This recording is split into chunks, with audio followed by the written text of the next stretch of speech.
Welcome, everyone. Good morning. Thank you for coming to this chat, this discussion about a paper that has recently appeared on Nature Astronomy, the EHT telescope, Event Horizon Telescope, looking at another black hole and a jet near it.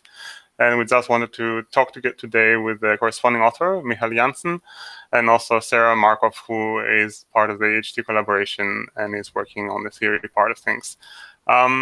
So do you want to first just introduce yourself and say what it is that you're doing as part of this work? Yes, yeah, maybe I can start. So my name is Michael Janssen. I'm a postdoc at the Max Planck Institute for Radio Astronomy in Bonn. My primary research focus is really on the EHT, so work on the EHT data calibration and also on the imaging, and now with this paper also on the overall AGN aspect of the Event Horizon Telescope. So of course, the collaboration is well known for taking pictures of black holes. And with this paper, now we've looked at a little bit further out. So we looked at different galaxies where we don't see the shadow of the black hole itself, but we do see the jet. And what's special with the EHT is that we see this jet in this really very, very high resolution, so actually scale of less than a light day, which I think is very special for an extragalactic radio source, because usually we see these jets, other VLBI instruments at larger scales, and now we're really peering down into the center of the source. Excellent. Sarah? Hi, so my name is Sarah Markov, and I'm a professor at the University of Amsterdam. And I'm also part of the Event Horizon Telescope project. So currently I'm acting as the vice chair of the Science Council, but I also am co-coordinating the multi-wavelength working group. And I'm active in the theory working group. So I was playing definitely a supporting role in this paper and kind of helping brainstorm a bit about what we were seeing. And I'm very hopeful that I'll be part of the actual, more detailed theory modeling to come. I mean, I'm very interested in this source. In general, I also am very interested in particle acceleration, jet launching, trying to understand feedback and the power of jets. And so I think that this is, a super exciting source to answer some of these questions, hopefully. Yeah, for sure. May, do you want to introduce yourself as well? Oh, yes, of course. My name is May Chow. I am the chief editor of Nature Astronomy. And like Sarah, I guess I've been playing a supporting role here, because Marios, of course, has been handling the paper. He's our black hole expert. So I'll turn over to him. Excellent. Well, I think we had a sort of summary of what the paper is about. And I think both you, Sarah, and Michal mentioned how special this source is. So maybe, Michal, you want to say a bit more about, why is it special, especially in the context of this particular study? Yes, yeah, I think it really comes down to the fact that Centaurus A is the closest radio galaxy to Earth. That means that because of that, it was actually discovered as one of the first extragalactic radio sources.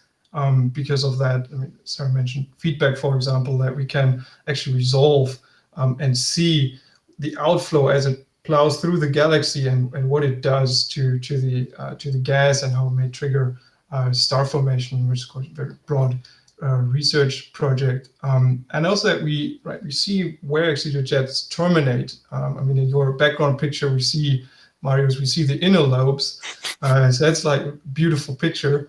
And they're also it also goes further, right? So the outer lobes also that are like I think like 16 times the diameter of the moon, and in these lobes, right, particle acceleration likely happens, so it may be a very good candidate source for generation of ultra high energy cosmic rays. So I think really the galaxy has really many aspects that are interesting for many different fields of astrophysics. I guess if you ask a bunch of AGN and galaxy astronomers what their favorite source is, I think a number of them would really say Centaurus A.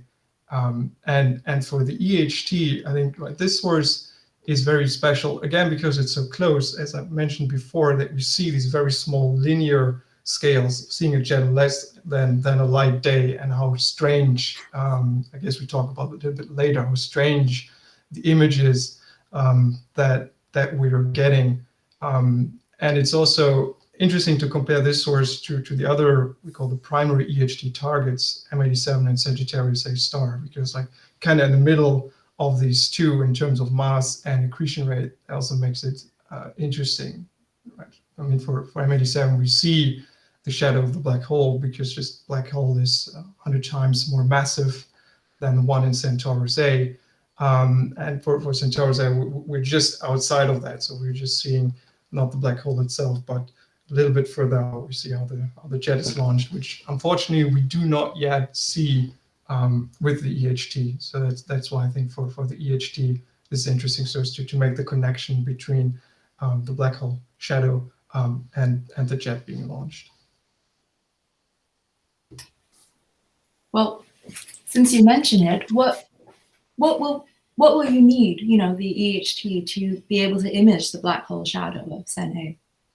Yeah, I think that's a difficult. Well, it's hard to say because one answer is, of course, we can compute how big the shadow would be, and then it's, I think, about 1 microarc second. So it's really difficult for the EHT to reach that scales if you stay on Earth. So that we naturally need likely space VLBI where you can get longer baselines. That's a part of the resolution, but there's another aspect to this problem, and that is the optical depth. So for M87, when in the past, for example, Haddad et al., they've studied the core shift, and they've kind of figured out that if you go at higher and higher frequency in M87, and really the range where the EHT is observing, you're really at the perfect frequency where the region just around the black hole becomes optically thin, so it can actually peer down to the black hole.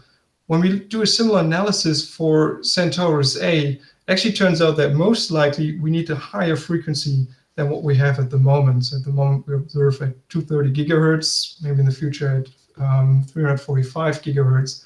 But I think for Centaurus A, we will need to go even higher than that. So we will need terahertz frequencies, and then it becomes really tough technical challenge. So I think scientifically, it's clear what would need to be done to see the black hole, but it really is at the moment, I think, a very technical challenge to try to design such an instrument. I was going to say the short answer would be money. So actually, yeah, I guess that would be a follow-up question. Is it just a matter of money, or would we need to develop new technology actually to be able to do this? Yeah, I think we need the money to develop the new technologies. Okay. Maybe that's one way to phrase it. Okay, yeah, I think that's very interesting. Obviously, Cen A is not the only source in principle that the EHT would be able to image. So even if you cannot image Cen A specifically, the black hole shadow, there's always, I guess, other options, including Sagittarius A star. But before we go to other sources, I just wanted to ask a bit more details about the paper itself. One of the main results, I think, of the paper is that you see the jet structure, and you see the sort of edges which seem to be bright, and in the middle this sort of hollow cone. Do you have an idea of why this is the case? Yeah, I think the problem is that we have multiple ideas and we don't yet know which one is really the right one. So it could be effects by optical depth, like you also beaming effects play a role. So when you think of the jet, that it has like an inner spine that moves at a high velocity surrounded by like a sheath. We think that if the spine moves very high velocity and points not directly to us, the emission may be beamed away. So the emission that we're actually only seeing is from the sheath. But that on its own is probably not enough to explain this edge brightening. So there are multiple things likely going on. It could also be right, that the jet is rotating. That can also cause some edge brightening effect. We think at the moment that the most likely explanation is, based also on what we know from other sources, is the presence of a helical magnetic field. So that also goes around the jet. So that just by the combination at which we look at the jet and just the angle that the magnetic field makes towards the line of sight, that the emission is from the synchrotron emission from the electrons is just such that we see the bright edges and at the center not a lot of emission. I think so. Sarah mentioned also in the beginning that she's active, right, in a theory working group of the Event Horizon Telescope. So we started trying to model this with our special relativity and general relativity jet models, and it's really ongoing work to try to see how well we can reproduce these features. So maybe Sarah can probably take over from here and give you a bit more details on that. Yeah, I mean, it's such an exciting source because as Michel said, it's kind of bridging the gap between something like Sagittarius A star and then M87, and also bridging the gap in terms of scales. But we're able at this point now to generate, effectively a black hole in a box to some extent, with general relativistic magnetohydrodynamics, and we can throw stuff onto a black hole and from first principles launch jets that seem to have the right opening angle and many of the properties. These are the things that we use to interpret and model our images. But there's a lot of degeneracy because in some sense we're hand feeding in things like magnetic fields, and we have to make some guesses about what kind of magnetic fields are there and their orientation. And what's interesting is that in M87, the most recent polarization papers showed that very likely we have these dynamically strong magnetic fields, but that near the black hole, which is what we see with EHT on M87, the field seems to be more in this poloidal or kind of vertical direction in order to explain the kind of twistiness that you see in the polarization. But now we're looking a little further out. With Centaurus A, we're able to see something more on the order of hundreds or so gravitational radii. And if the answer is that there's more of a helical component, this is very useful for our modeling because, we sort of understand that probably the poloidal fields drop off faster than helical fields, but that transition is a change in like the forces and the directions of the forces. And it really is constraining for the kinds of models that we're doing, and we might be able to throw out a huge fraction of the possibilities. But that's actually very important on the bigger scheme of things, because those uncertainties feed into our ability to test general relativity, actually, because that's a big error budget for us. So yeah, I think that this is going to be interesting. And that being said, I just want to add, we did try to model this, and we failed miserably. I mean, we couldn't get this. It's weird, it's really weird how empty it is. And we were asking Michel, are you sure it's not the dynamic range? Like maybe it's just, and his limits that you really can't hide the flux there, that it's really got to be, 5 times less bright, at least in the center. Tells us there's something very interesting going on that we're going to have to do some work to figure this out. So I guess I wanted to ask a follow-up question. You mentioned the connection with what you saw closer up with in M87, but of course for Centaurus A you have information about what's further away, right, on larger scales. Is it possible to connect like the images we have from EHT of the jet of Centaurus A with all the other images of the jet at larger scales and try to combine them and model them with one model, or would that not be possible at the moment? Yeah, I think, Sarah mentioned these GIMHD codes that she and her group and others are working on. I think with those codes, it's yet difficult. So, the group and Sarah, they're working on extending them to larger scales. And I think now they've reached the scales where they can model like what the EHT sees. If we then make the connection to, let's say, the next step in resolution, slightly lower than the EHT, we're at the 10MI program, so it's VLBI at 22 gigahertz. But then the scales are, I think, what do you see on top of my head, I think 16 times larger than what we have in the EHT. So that then really becomes difficult with these type of models. Hopefully in the future we get there. But we do have also what we call special relativity models.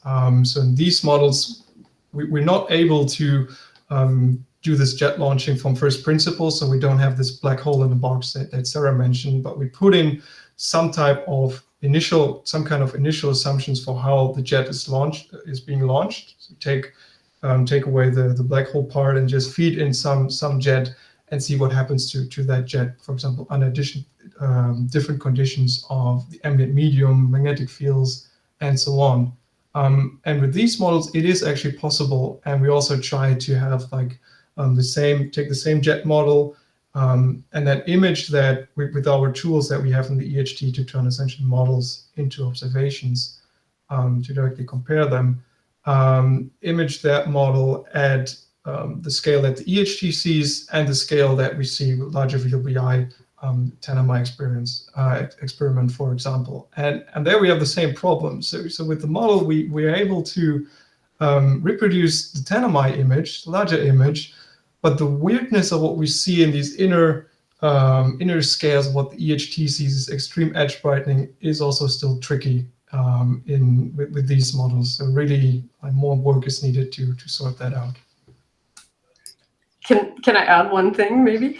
Just to, because it's this really touches on a lot of the work that we're pushing in the theory group. And in fact, we have been able to go quite a bit further than the EHT scales with the simulations now. We're able to basically take the same simulations that we can use to model the images down by the black hole and extend them now out to something like 10 to the 5, 10 to the 6 gravitational radii, which is getting to the scales of the Bondi radius and where you would start to see changes in the structure. So for instance, just to plug a PhD student's work, Kaushik Chatterjee wrote a paper for his thesis last year where he showed that the jet actually fits the opening angle of M87 out to about the Bondi radius. So we can start to build these things outwards, and then, with the multi-wavelength modeling, compare this not only to no one's ever done this, right? Like, you have to fit an image in image space, but then you launch a jet and you have to fit all the gamma rays and maybe even the neutrinos eventually. And that's, I think, where this field is going. Yeah, well, the synergy between the simulations and the observations, I mean, that's just fantastic. So, Michael, can you tell us a little bit about future observations then that you're working on, to try and get more information about the jet magnetic fields, polarimetry,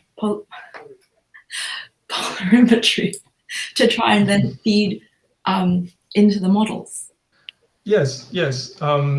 So with VLBI, studying polarization structure of jets is also a hard technical challenge, and it gets more difficult if you go to higher frequencies. So with the EHT, now we have the M87 result, but it took a long time to set everything up, right? To understand really the instrument, how it responds to the polarization emission that we measure, all the instrumental effects, and also developing the tools to also image what we see is just the position angle of the synchrotron emission from which we infer the magnetic fields. So that took a lot of work, and that has just recently been wrapped up. And so now with the EHT, we have now this technical toolkit to also be able to study the polarization.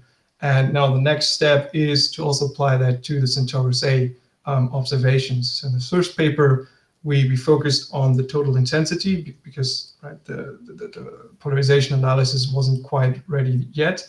Now it is ready. So with actually the same data, now we can analyze it again, and then in future work, see what the polarization structure will look like of the jet. So that will then tell us, for example, are we right? Is there really a helical magnetic field? And another question that I think is very interesting for this image that we have right now is we see this bright core that we assume is like a jet core where essentially the jet becomes optically thick, so optical depth becomes unity. But we're not entirely sure if that is really true. And the magnetic fields, that may also help us answer this question, because if it really is an optically thick region, probably the magnetic field polarization fraction in that region should probably be lower than in the optically thin region of the jet. And maybe staying on for one more moment on this core, what we assume is optically thick. Another interesting experiment to test this would be to look at a slightly different frequency. So we try to also observe the source with the GMVA. So it's another VLBI array that observes at 3 millimeters. It's very complementary with the EHT. And so with the EHT, we have a resolution of 25 microarc seconds. The GMVA for this source, we could get 50 microarc seconds. So just a difference of factor of 2. So hopefully when we have that data, we can get a nice image also at 3 millimeter. We can overlay the 1 millimeter with the 3 millimeter image, and to see if really, right, with the two frequencies combined, then we have really a very good test for the nature of this region. And if it's really right optically thick, we would see this with the store frequency observation. And well, now one last thing for the future observations. One thing that's of course super exciting is, again, for this source we have linear scales of light days. So if we assume that a jet roughly is relativistic, so it moves at the speed of light, tells us that with observations that are just spaced by a few days, you can really see, right, the jet moving live in motion, right? And with that, we may be able to measure the speed of the jet also at these scales, hopefully with the EHT in the future. That will also help with some of the uncertainties that we still have also for the modeling. Well, this is really exciting. Clearly, you have a plan for the next 10 years or something. But yeah, I mean, the last part you discussed about seeing the plasma actually moving and getting the speed of the jet. I wanted to actually, this was my next question. How easy is it to monitor these things with EHT? I mean, clearly these are very costly observations and very difficult ones. So maybe you can say a bit more about the plans of actually revisiting the same sources and seeing how they change with time. Yes, yeah. For the EHT, I think there are two factors mainly that determine essentially, let's say, how much we can observe. Right? One is how much telescope time do we get. Right? We still have to write proposals, for example, to ALMA. We want to have ALMA participating, which will be the central station that we need to get the sensitivity. So that's one thing that we need to consider. And the other one is that we're recording with this super high data rates of, I think at the moment, 64 gigabits per second. So right, again, Sarah mentioned money before. This is again a question of money. We just need a lot of recording media, and really the amount of observing is then also constrained by how much we can record before we run out of just our own hard drives that we have to buy. so maybe Sarah can we say a little bit more about this. But we have to recycle media at this point. But I think, there's definitely a plan. So this idea of we call agile observing is coming forward. I mean, it has to be a negotiation, right? Because we're borrowing time, we're piggybacking on a bunch of facilities that we don't own. So we have to make agreements, and ALMA is kind of the core of that. But we can sometimes observe without ALMA. It doesn't give us as much sensitivity, particularly in the south, which is something we need for Centaurus A. And so the idea is currently the U.S. is sort of leading a group that's called the NGEHT under an NSF grant, and that's a design phase to start to expand the array out to have something like 10 smaller dishes that'll be like on the order of 6 to 10 meters, kind of strategically placed to fill some of the gaps in the array. And then within Europe, we're trying to do something similar. We're in the Netherlands, for instance, we're proposing to put a quite large dish that we would be repurposing from an ESO dish to Namibia to fill in a big gap. And so these plans to flesh out the array, which will really increase our sensitivity. It won't change our ability to see a particular size in the sky because we're limited by the Earth, but it will help us gain a lot more in terms of the sparse sampling. We'll get much better images, but also it opens up the possibility of using subarrays, which means that we can actually get quite a bit of sensitivity, not necessarily needing ALMA all the time if we have these other arrays, especially a bigger one like the African millimeter telescope in the south.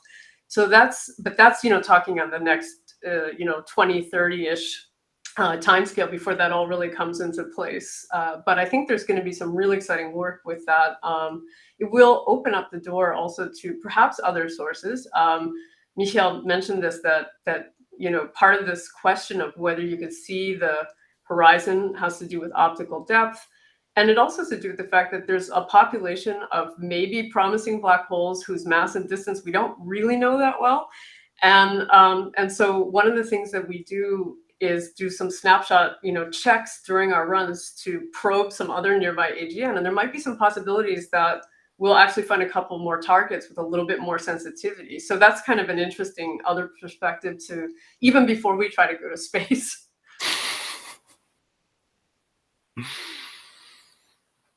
Well, talking of these other sources now, big question, of course, is Sagittarius A star. Can you tell us a little bit about when we might expect to see something? Well, it's hard to say. I mean, I think what we can say is that really we're working on it. We're working on it very hard, also for quite a while. It really is a very difficult source. I mean, when you have an interferometer, you don't really take snapshot images, right? You observe a source while the Earth rotates. So you have this UV space. So we fill the virtual mirror while the Earth is rotating. So we fill all the different baselines. And what you usually do is that you have, right, one, say, 12-hour or an 8-hour track where all telescopes observes the source, and then you get the data, and then you have your virtual mirror filled. And then you take all that data, and then you say, okay, now I'm going to try to image that data. So try to fit an image to all of these 12-hour long observations. And that really only works when the source doesn't change over the time of the observation, over the time when the Earth rotates. And that was the case for M87, because I think that the gravitational dynamical timescale is like 8 hours or something. So then it was no problem, right? The source remained static over the observation. For Sagittarius A star, I think it's the order of minutes that something could change in principle. And I mean, there so many multi-wavelengths observations in the past have shown that really, right, the source varies on very short timescales. So you're then in a bit of a pickle, right? Because your simple method trying to have this one snapshot with your virtual mirror doesn't work anymore, and you need to devise new methods that hasn't really been done in VLBI before to dynamically image the source while you're observing it. You could, for example, think that you only have snapshots of the UV coverage, try to image the source based on that. But that's also really difficult because then you try to image the source just based on a little bit of data. So we need to think of very smart ways to deal with that. And I think at least from my side, I think that's all I can say. I mean, since we're still working on it, it's very hard to give a timeline. I mean, we're definitely hesitant to do that because we did that to ourselves, you know, for M87. We effectively announced the press conference because we were pretty sure we were completely finished, and then some last minute stuff came up and it was like night and day for, you know, a while, and it was not fun. So we're very cautious. But I mean, I think, you know, this year is very likely to be the year because we're working and there's a lot of progress and it's really coming along. I think it's safe to say that much. So I guess I had a follow-up question on this. When you're saying, so this is the image is changing dynamically and you try to image it dynamically, would that mean that actually to succeed in what you want to do, you would, like, some assumptions would creep into your modeling of the source? Like you would have to assume how you expect the source to change and then use this information to sort of reconstruct it from the VLBA data? Yeah, I think we're still trying to explore how to best deal with this, and there may be multiple roads to victory. One would be, for example, what you could do is, right, you first take all the data and you just, right, assume that the source remains static and then image it. So you get an image, but maybe it's not perfect because you didn't deal with all the things that have been going on in the data.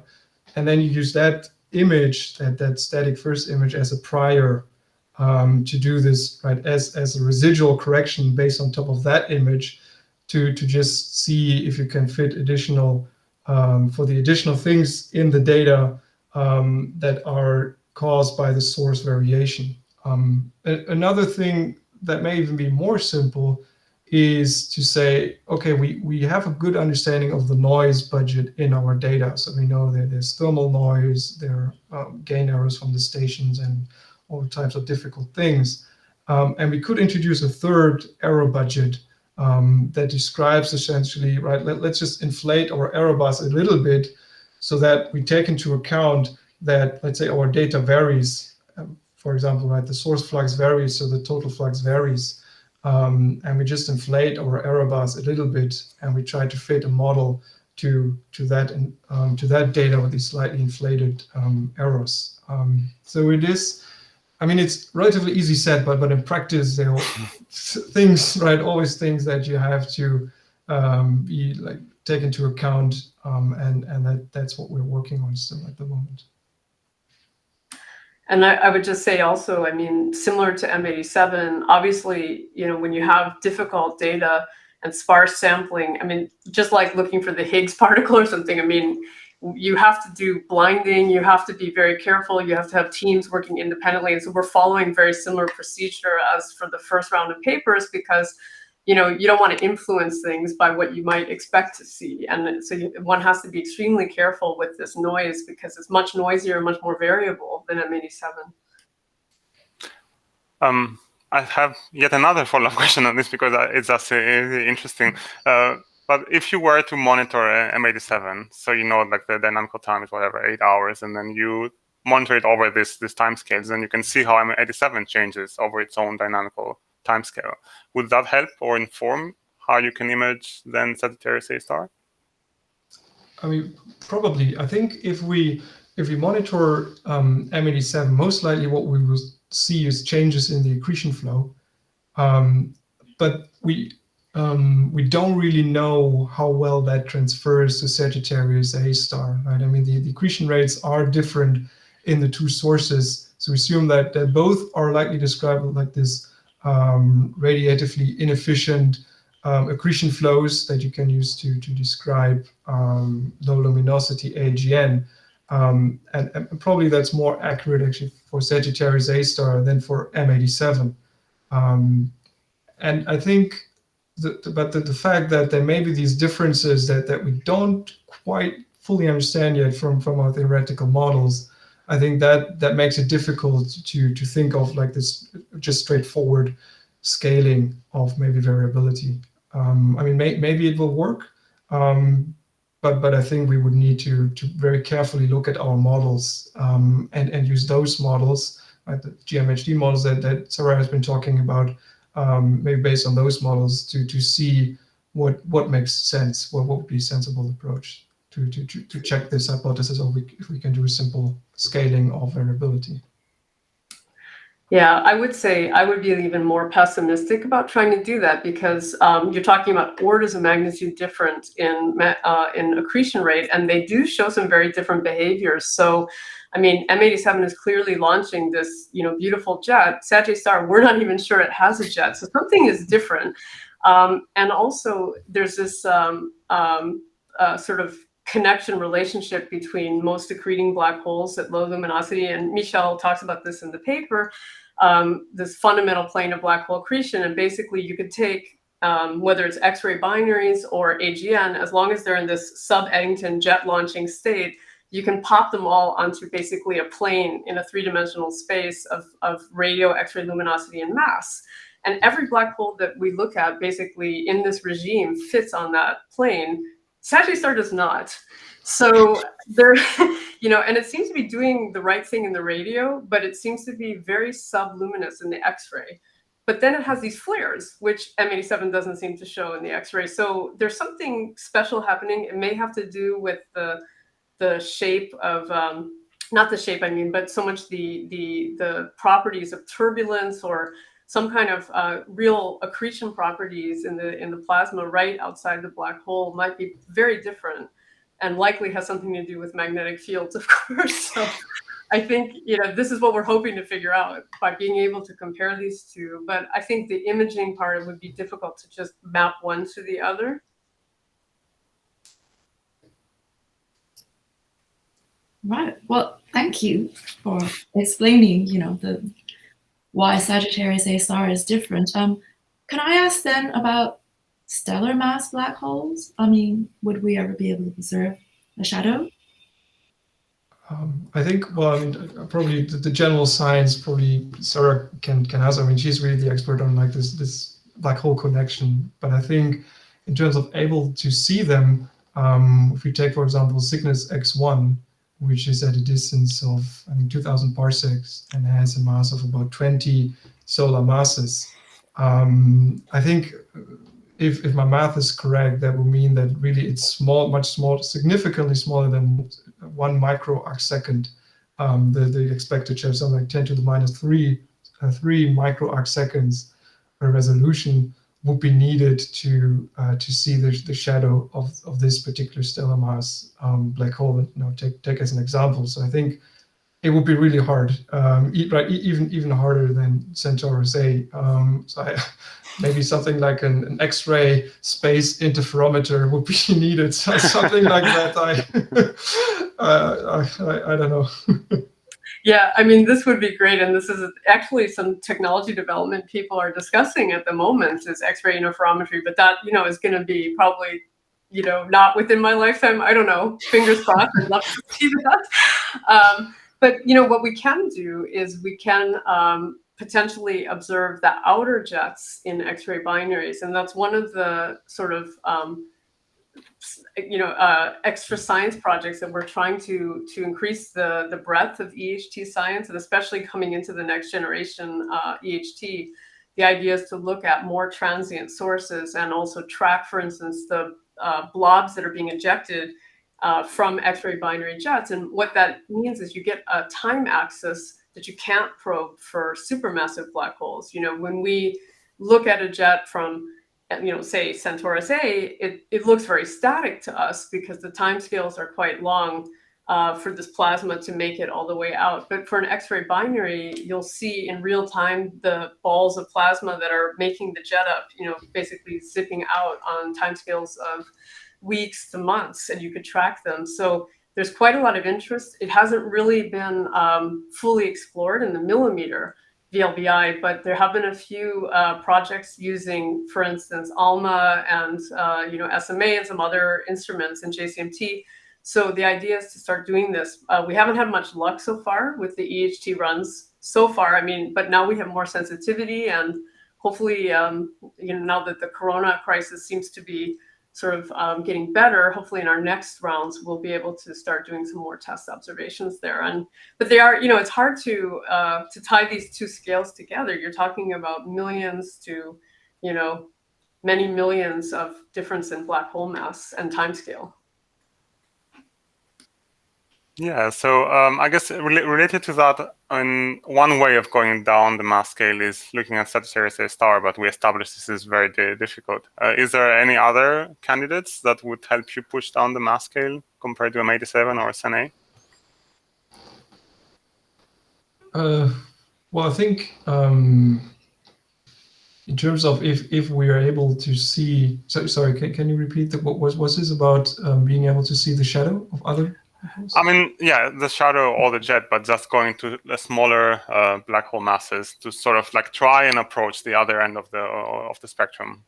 I see. Well, I think in terms of black hole mass, I think for AGN, right, really Centaurus A is quite on the low end. So I think if we were to go lower than that, a very interesting case would of course be if we ever find a very good candidate for an intermediate mass black hole. I think that would be super exciting. I think if we go slightly higher mass, Sarah mentioned this, there may be a few other black holes nearby that maybe we could actually see the shadow. But I think there it would actually be also a question of sensitivity, because there are a few nearby galaxies that may have very big black holes in the centers, larger than or comparable or larger than Centaurus A. But they're not very bright in radio. So the question really is, would we be able to image that, or is just a sensitivity not there? And again, maybe just come back to the NGEHT, and maybe with more dishes added to the array, maybe that would be a more maybe actually a possibility to see the shadow. And with the shadow, of course, where we would be able, if we know the distance, would be able actually to measure the mass of these black holes then. It's of course also right what we did for M87, right? There was the stellar mass measurement and the gas mass measurement, and with the EHT, where we were to show, okay, now the stellar mass the higher stellar mass measurement is the right one, because essentially, right, the size of the shadow is essentially just a ruler that you could use that you can use to see how big the black hole is, and then you know how massive the black hole is. Yeah, I think you're going to have to wait for space VLBI to really extend this population, and there is quite a keen interest, I think, globally in this possibility. There are technology challenges, but they're not insurmountable, and I think people are thinking about them anyway for satellite technology. So, like data transfer and the rates, of course, as you've heard, are pretty high, and we can't exactly ship up a truckload of hard disks and then drop them, on the Earth. So there has to be things like laser, optical comm, kinds of things. I mean, it sounds very science fiction. But I was actually at a meeting that was quite interesting, and we really sat down with people who are specialists in satellite technology, and we discussed, different orbits, and there's a payoff. The problem is, if you have just one element, maybe it can help you with your sensitivity if it's in low Earth orbit, but then it doesn't give you enough sensitivity combined with the fact that you can see the shadow on enough sources. So you really need to start thinking about multiple satellites that have these kind of interesting orbits that give you a really very full UV plane, but also with large enough baselines to get you to a bigger population of black holes. And I mean, you certainly can do it. It's definitely something that can be done. But the question is, do people want to pay billions of or euros for that? So back to the question of money then. We need, someone like Bezos or Elon Musk to fund us, right? Yeah, I mean, I guess there are the plans, or people have been discussing having a telescope on the moon, and that in principle would give you an excellent baseline. But again, it is the question, how do you bring the data back from this kind of telescope? So I wanted to ask another question, which relates more now to the theory part of things, and perhaps Sarah, you can tell us a bit more about that. Like, we have discussed what we need in the future for better observations to expand our arsenal of black holes and so on. What do we need from the side of theory to better understand these future observations? One of the really tricky things, I think, at the moment is the scale problem.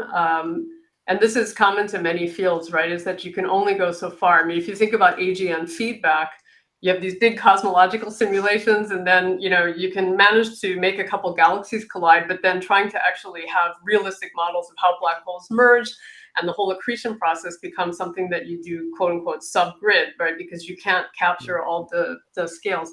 And we have quite a similar problem when we try to make models, because the MHD simulations, magnetohydrodynamics, sometimes with GR, sometimes with special relativity, but they're basically have a lot of assumptions. Mostly they're assuming an ideal fluid, and that has limitations because the light that you see is actually coming from a non-ideal process, and that means that we have another subgrid layer of models that we have to put on top of these fluid dynamical simulations in order to predict the light, and that is basically a set of free parameters for us.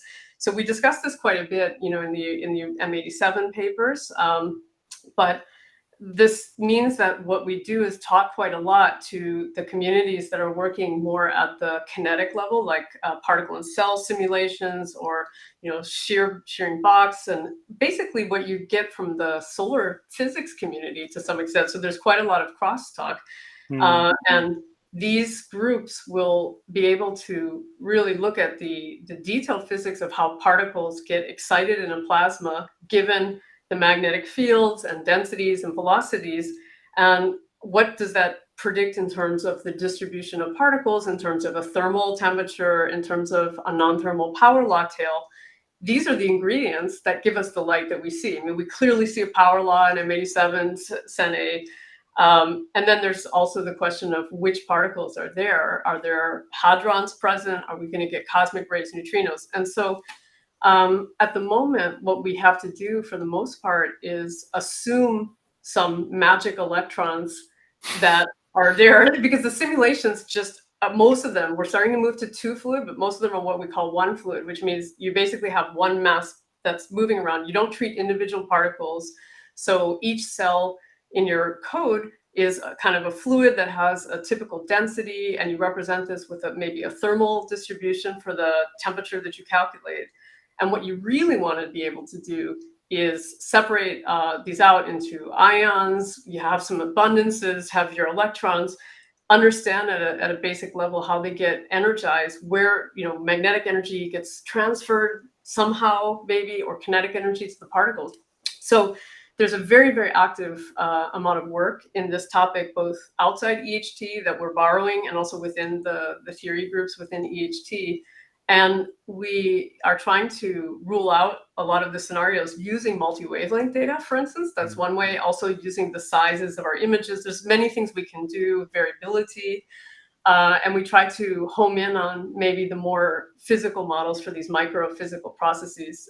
But at the end of the day, that's a huge area for development. And I think that what we'll be seeing in the next, say, 10 years with the typical Moore's law is that as computers can get faster, we will be starting to have more microphysical processes. There's already some groups that are doing hybrid, like PIC and MHD, where they, for specific regions of interest that are smaller, start to zoom in and look at maybe the self-consistent particle activity in that region and so on. But it's not yet to the point where we can do it all from start to finish. And that's going to take, I think, some time, but it's definitely going to be interesting. I guess maybe this is a naive question, but obviously for like cosmological simulations, for example, you have the concept of the zoom-in simulation. Would you be able to do something like that for a jet? Or is this a thing for jets? I'm not entirely sure what you mean. Like, you have a big box, and then you take a small part, and then you take the initial conditions from the big box and so on. Exactly. I mean, so you mean something like adaptive mesh, or some kind of adaptive. Yeah, we already do that. In fact, a lot of the codes have the ability to focus in on a particular region and look at higher resolution. So that plays a big role. But still, if you think about the scales from the scales that you have to cover to really look at how particles get excited, you're talking about ion skin depths. These are like sub tiny atomic scales, basically, and then you have to somehow bridge that gap to the very large scales, and it can be 20 orders of magnitude. So I think that it will be hard to do that all in one single code for the near future, but we'll get smarter, I think, about which mechanisms and how to put these in. And one thing I should say also, I mean, the fantasy for the cosmology side would be, of course, that by having these very, very good observations like Centaurus A, M87, other ones especially that have jets and Sagittarius Star, we'll hopefully be able to develop something more predictive for what comes out as a function of what goes in. And that can be used by the cosmology community, because right now they mostly say, okay, let's assume 10% of the mass that we find at Bondi, And I mean, it seems to work, which maybe is good or bad, I don't know. But, we already know from the ones we're looking at that the Bondi prescription isn't right, at least for these low luminosity, very common sources. So it's, they seem to be accreting at many orders of magnitude lower than the Bondi accretion rate by the time you get down to the black hole. And I think that EHT has a lot to offer eventually, to the cosmology community, I hope. So one thing I also tried when I was still a master's student is to take this GMHD simulation and then have a small scale and then look what's outflowing there, and take the outflowing gas from like the outer simulation boundary, and then run a larger simulation where I use what's outflowing in the smaller simulation as the inflowing condition from starting a larger scale jet on a larger simulation. But that didn't really work, unfortunately, and that's why I decided to become an observational astronomer. But there is there is very interesting work from Sean Ressler. I think he did something similar. So he looked at Sagittarius A star, looked at the stars that are there and all the stuff that's going on in the center, and tried to use, for example, the wind from the stars as the inflow condition for the matter that flows towards the black hole and builds the accretion disk. And so that's like trying to have even more self-consistent black hole in the box that you can use from first principles to like start your accretion disk, forming the accretion disk and the jets. And I think that's right, really exciting, and it's like also the type of work that we are borrowing right now from outside of the EHT collaboration and what we're looking at. I mean, Sagittarius A star is just such an exceptional source. And I know we should be talking about Centaurus A, but just to say that it's the only black hole in the entire universe right now that we can really see the feeding conditions, from outside in. So we know which stars are feeding it. We can see the stellar winds. We can make approximations. And then, groups like Sean Russler's paper and others even before him were already modeling what could be captured by the black hole. And then we have, even before EHT, we have amazing observations from Chandra, from rotation measures using radio that can give you a lot of constraints on how much mass is actually making it to the black hole, which gives you then constraints on the physics and geometry. So it's interesting, I think, to me, that so much work was done quite a long time ago, also even quite simply, even semi-analytically. And at the end of the day, we're now able to reproduce these conditions with general relativistic magnetohydrodynamical codes. I mean, it didn't have to be that way, so that's pretty cool. Yeah, that does definitely shows the continuity, and that people did have an idea of what was happening already back then, even if though they could not show it actually with this detailed simulations. I guess you mentioned, both of you, a few times, like all the different other observations that you can use to inform you about what's happening around the black hole and the jet. And now, of course, we have neutrinos, we have gravitational waves. So multi-messenger astronomy is, the name of the game. How do you see EHT fitting in this kind of picture?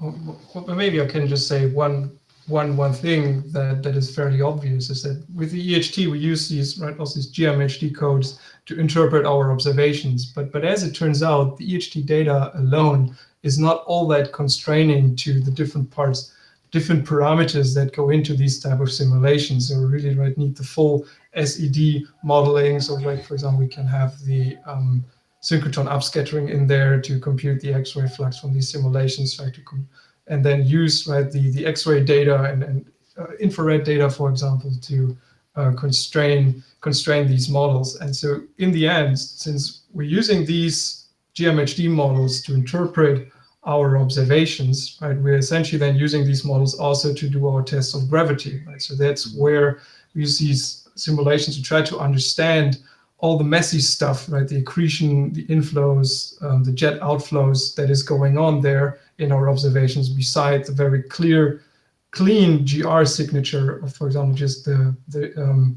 emission from a ring around the black hole shadow. So we really need the multi-wavelength data to also test GR together with the EHT. So I guess that's a broad picture. And I mean, really, as Sarah mentioned, she's one of the coordinators of the multi-wavelength effort in the EHT. So I assume she can give you a bit more details on all that. I mean, as Michel was saying, it's really important to have these other constraints, and we knew that from the beginning. So already for the 2017 campaign, we had multi-wavelength simultaneous observations for most of our targets, and including Centaurus A and M87, of course. We just published actually the big multi-wavelength paper just about a month or so ago. And this is really exciting because, when you start to put your other hat on, getting away from maybe near the black hole, but to the jets and particle acceleration, I mean, these are these 50-year problems in the jet community that nobody understands still, which is, where is the light coming from? Where are the particles being accelerated? And now that we're seeing flares in the gamma rays and maybe coinciding with neutrinos, this is a very hot topic. But the problem is, the resolution on these things isn't so good as, something like EHT. So what happens is that you can use the time axis, of course, correlated variability, to try to say, okay, maybe the source is giving you both gamma rays and neutrinos. But when you have the combination of that with something like EHT, where you can really zoom in on parts of the system, the hope, of course, is that maybe you can identify something structural in your images that's actually changing. I mean, if you get lucky enough to catch a flare. So that's the kind of philosophy that we had for our multi-wavelength campaigns, is let's hope that we see some flaring, and we're looking at with these objects at the same time as, Hess, Magic, Veritas, but also X-ray. And the idea would be, wow, wouldn't it be great if we saw some kind of activity and we could try to localize it? So from 2017, it turns out that I think maybe it was good for us for the imaging, but from the multi-wavelength side, it was kind of boring because it was actually one of the like lowest states in all wavebands that's been seen for a very long time. And so it was nice and smooth, but we did still see gamma rays, TeV gamma rays. And then the question is where they're coming from. So we did some very simple modeling because again, we like to kind of keep, we made that paper open to the community. We published all the data with the paper and we're encouraging people to try out their ideas. But it does seem unlikely that the gamma rays we see are coming from the same region as EHT, just in terms of doing some simple modeling. But that doesn't mean that during a flare that has to be the case, you know, and there's a lot of ideas about types of particle acceleration that can happen really in the like black holes magnetosphere and so on. And then of course you would hope to see this with EHT. So the idea is just every time we have a campaign, we have to apply, of course, for time, and we have tax. And it's been difficult actually in the last few years because it's been so difficult to get the papers out. And then you combine this with Corona, you know, we've definitely felt the impatience of the tax a little bit, like get your stuff out. We're now starting to be able to do this, and hopefully that will help us continue these really important campaigns. Yeah, it's great that we're just now able to start accelerating, I think. So we've had an excellent view of, you know, the way the EHT fits into the bigger picture of multi-messenger astronomy and, you know, other aspects of astronomy. But I wanted now just to talk a bit, you know, also to wrap things up because we're, you know, coming up to an hour. I just wanted to talk about the EHT and its place in the community more generally. Like, for instance, the community itself. It's a big collaboration. I mean, you mentioned that, you know, you're doing things sort of the particle physics way, and so how do you make sure that people, particularly younger researchers, you know, get proper credit when you have, you know, so many people working together at different nodes? I mean, maybe I can, from the perspective of one of the younger researchers, maybe I can briefly start. So I think one thing that really is important is like the culture of, for especially now in the era of Corona, of teleconferences. So how they are organized, and that really, right, everyone has the chance to speak. I mean, probably it is maybe for some an obvious thing, but it is, I think it is good to keep an eye on that. And I think, right, the EHT does a very good job at that. That really there are enough opportunities to bring your input, right, so that not every decision is happening behind closed bars and you're just informed about it, but that even, right, as a younger researcher in the collaboration, you have the opportunity to make your voice heard, and to actually steer also where the collaboration, where the science, where the priorities are going. In terms of the credit, I think we now have a speakers bureau established. So that is like a group of people that take a look at who's giving the talks and tries to distribute them among the collaboration, taking all things into account, who did the work, and also the questions of diversity that are, of course, an issue in astronomy, to make sure that we have properly present ourselves to the outside community. And also the EHT also has opportunities for its own early career members to get prizes. So we have some awards that we hand out to early career members who put in a lot of the work, especially the type of service work that has to be done in the collaboration, because it is obvious that in the collaboration, it's not that we have 300 people, everyone just writing first author papers. We write big papers, and to get these papers out, yet a lot of the service work, for example, running the simulations that we need, calibrating the data, that's a lot of work that can get unnoticed from outside of the collaboration. And for this type of problem, I think the early career prizes that we have are very good. Yes, thank you. So I have a follow-up question then about, the collaboration. Now, given your geographical spread, I mean, the EHT has fantastic opportunities to use astronomy as a tool for development. And so can you tell us a bit about how the project fosters science and education on a more local level? So I think probably again, Sarah should follow up. She probably knows more about this. But a few things that come to my mind right now is, for example, in Hawaii. So we have 2 telescopes and one project scientist that is in Hawaii, and there, together with the M87 publication, first image of a black hole, they have now, I think it was April 10. It's now there the Pauehi Day. So really, there the local community shows. Right, the Hawaiian community shows how proud they are, right, that they are part by having the telescopes, and also the people in the project there that made this happen, right? They take this, they made this very important contribution to this work.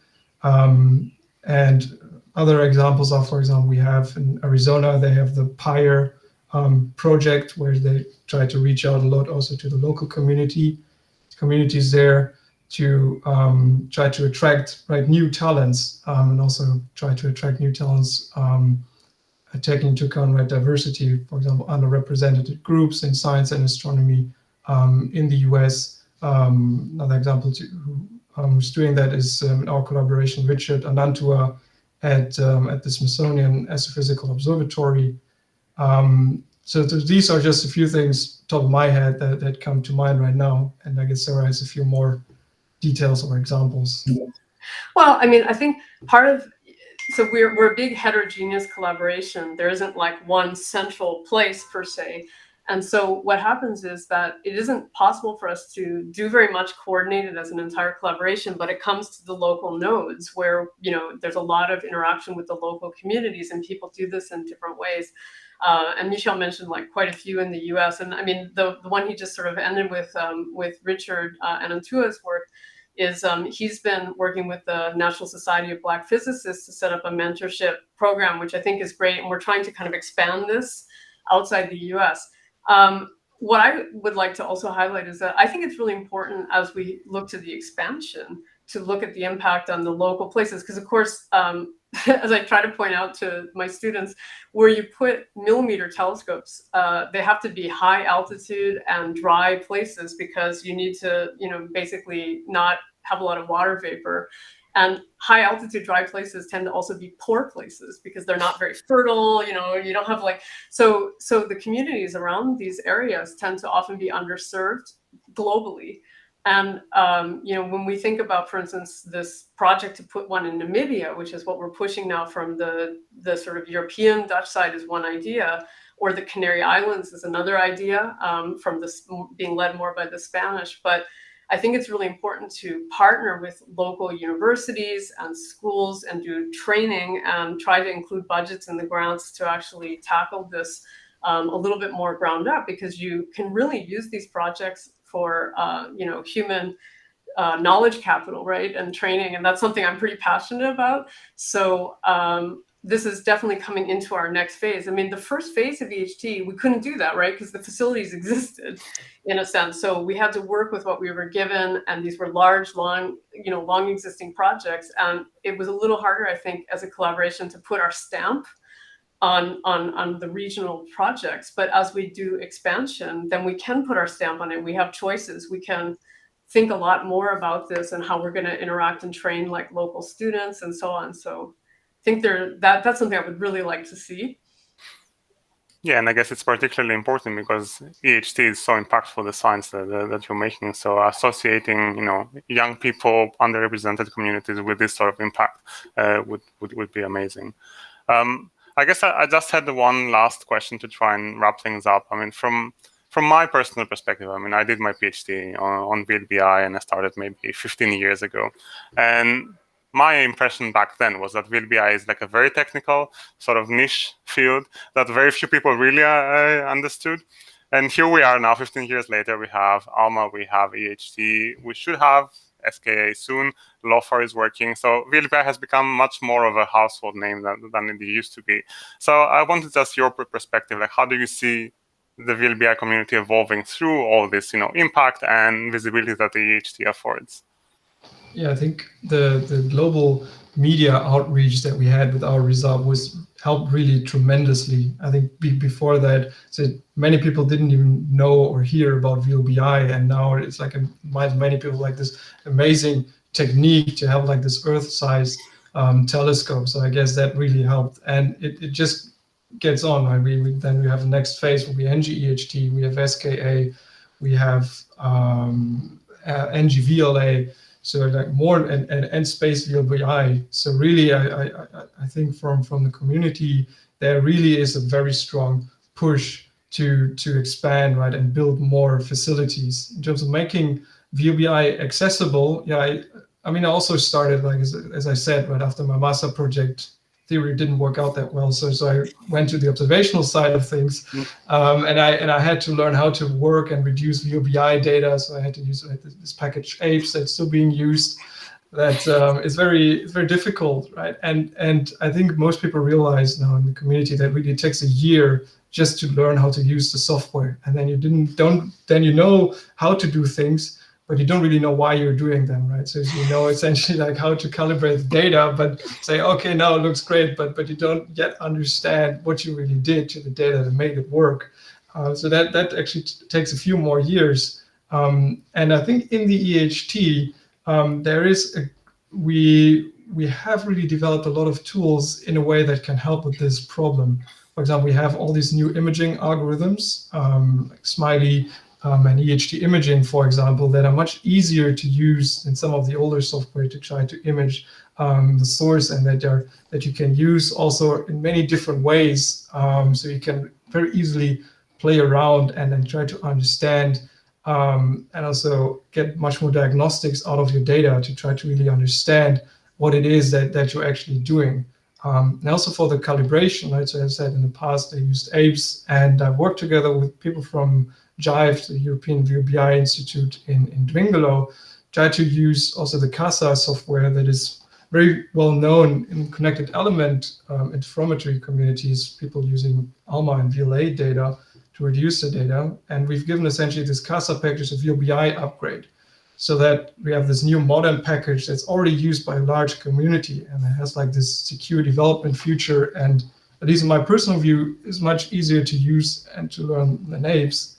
And then we now want to use essentially as the next system for people to learn how to use, how to calibrate and reduce VLBI data. And so far, for example, we had the European VLBI interferometry school where we used that software, and people tried it out for the first time. I haven't seen VLBI data before. And I think it's a great success. I can say it went much better than when I went to the same type of school several years before, and I had to do it all in apes. That was very much more difficult. I could definitely add from the other way around. Like, I think my early forays into observations and instrument stuff as an undergrad failed miserably. I was like, this is just too hard. I'm going to go to theory. And VLBI it's like, we used to joke it was like a dark art, that people would use these crazy, very custom spec, black boxes. And I think it came out of the fact also that it was a very technical field close to the ground. People could just go out and twiddle with the instrument if something wasn't working, and there was you needed to almost be an electrical engineer to understand a lot of what was going on. And I think if you look at the way space data has evolved, right? I mean, you can't go out there and twiddle. I mean, literally during our EHD observations, sometimes people go out and shovel ice off the telescope. But we're in a transition now where that won't be possible, especially as we get, a bigger array, and we have remote observing and agile observing, and then also moving into things like SKA. We're going to have to replicate what happens with space missions, where you have extremely sophisticated software packages. I mean, this is I don't think that space data is less complicated. It's just that it's all hidden in, under the hood with these response functions and things that most people don't have to deal with, and they get nice pipelines and they can just do their analysis. You have to understand things, but it's the same either way. And so with this push towards reproducibility and open data and having data repositories and places where you can go and interact with the data, that I think will be the way of the future for things like SKA, but also EHT in the future. It will become by necessity easier, that there's going to be more manpower, which is, I can't believe I just said that, more people power. But, there's going to be a lot more people working on developing software, and because it's such a priority, right? If we do want to make this a reproducible, open, public access data kind of a field. So this is something that we can expect. We're already seeing it within our own collaboration, but I think in the coming also decades, this is where the field will be going. Yeah, for sure. And we can see this already working for ALMA, where you have all this nicely prepared data already, reduced and everything, and you just get it and you can do your favorite project with it. So maybe in a few years' time, that will be EHT. You just order your observations of Sagittarius A star, and a year later it's in your inbox, and everything is great. Yeah, I think it will never be, that's part of the SKA issue. We've seen this with LOFAR too. You're never going to just download these data and put it on your laptop. The whole way that people used to do data analysis, forget about it. It's going to be, a data center that you log into, that you do your analysis in a sort of repository, because the data rate, just copying LOFAR data from one directory to another, it just takes like an hour or something, right? You're not going to do that. Well, thank you very much for all the discussion we had. This was very interesting for me. I learned definitely a lot of new things. I don't know, May, did you have anything else to say or add? Not really, apart to say, the same thing. It's been absolutely fascinating and a real pleasure to speak to you both. And good luck with the 2021 campaign and next generation EHT, etc. Thank you so much for having us. It's been really fun. And I also just want to point out, of course, Michel's a very modest guy, but this is for a PhD thesis, an incredibly deep and impressive piece of work. And I think this just, of course, answers the question you had earlier about the opportunities for young people in the collaboration. So I just want to kudos to Michel for leading this. Thank you, and thank you all, Marius and May, for this opportunity. I had great fun talking about you, talking to you about this project. I think this was very interesting, also for Sarah and myself. Great. We hope to keep in touch in the future. We will, for sure. Thanks.